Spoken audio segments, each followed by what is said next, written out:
Hi, I'm Tom from Dignity Lifts, and I'm proud to show you our HL1, the helper lift. We call it the helper lift because it helps people. It helps two people. One is the person being lifted, and also the person is lifting them. I'll explain why.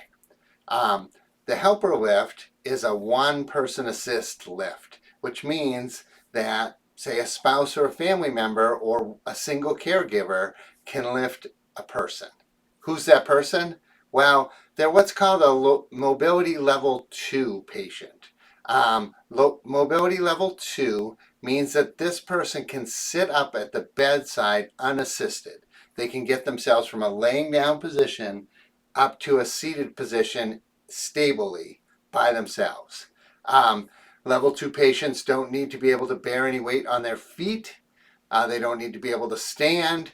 That's level 3. But they do need to be able to sit up unassisted. If you can do that, or your person can do that, the helper lift is a great alternative. Prior to this product, level 2 patients and level 1 patients, people that cannot sit up on their own, were required to use a Hoyer lift. Hoyer lifts are big, they're two-person assist, and they're a little clunky. So the helper lift is a smoother way to do the job if you have a level 2 person.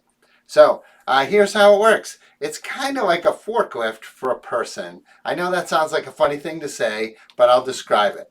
The first thing is when the person gets up in the morning, we're going to have the seat back off of the lift, and the sling, which is here and attaches with these sort of seat belt devices, the sling will be off the lift as well.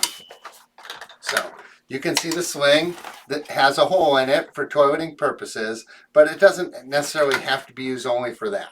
So we'll talk about that. So in first thing in the morning, someone's going to wake up. They'll probably be in a fetal position or something like that. This can be positioned on the bedside, and then they can sit up upon it. So when they are seated on the bedside, the helper will push the lift into position so that the person is now here. They will clip with these seatbelt clips the sling into position. They might have to lower the lift down low enough to get to that position, and they certainly will want the lift in a low position so that they can lift the person up from there. So clipping the seat belts into place. As you can see, they're adjustable. So if there's a different bed height or seat height, you can adjust the sling to get in the right position so that you can lift them from there. And then most importantly, before we move them anywhere or lift them up, we're going to put the seat back behind them. So our person is going to be sitting right here, and our operator is going to be right here. They will be facing one another. The person can put their arms on the armrests and their hands on this bar. Their feet can go down here on the grips, and they are seated on this lift. Now, our helper at this point can use the remote and lift them up. So, unlike a Hoyer lift where we're lifting them way up in the air, the helper lift just needs to lift them so that they're clear off the bed. Usually it's only an inch or two. It does lift 9 inches, but that's usually to get them to a different height. Say you want to go from the bed to a kitchen chair that might be 4 inches taller, you can keep lifting until they're at that position. So now that they're lifted up, we have mobility. The person's weight is held low, and it's very stable in there, and they have something to hold on to. They can't move very far because they're inside the helper lift. The helper lift is very narrow. It's small enough that it fits into residential bathrooms easily. It's fairly compact, and again, it can be used by one person. It's easy to maneuver a person in the helper lift because their weight is low and they're in the center of the lift. Unlike a Hoyer lift, there's no sway or swinging. They really can't go very far in a helper lift. So where do you want them to go? Well, they can go anywhere they want to go inside the home, usually first thing in the morning to the toilet. Then possibly bath, right? Drop them at a shower chair and they can go from there. This will not go in the shower, but it can get you to a shower chair, especially if you have a zero entry shower. You can get right in there. Other people might use a transfer bench. Where else do you want to go? Well, here's where the helper lift really shines.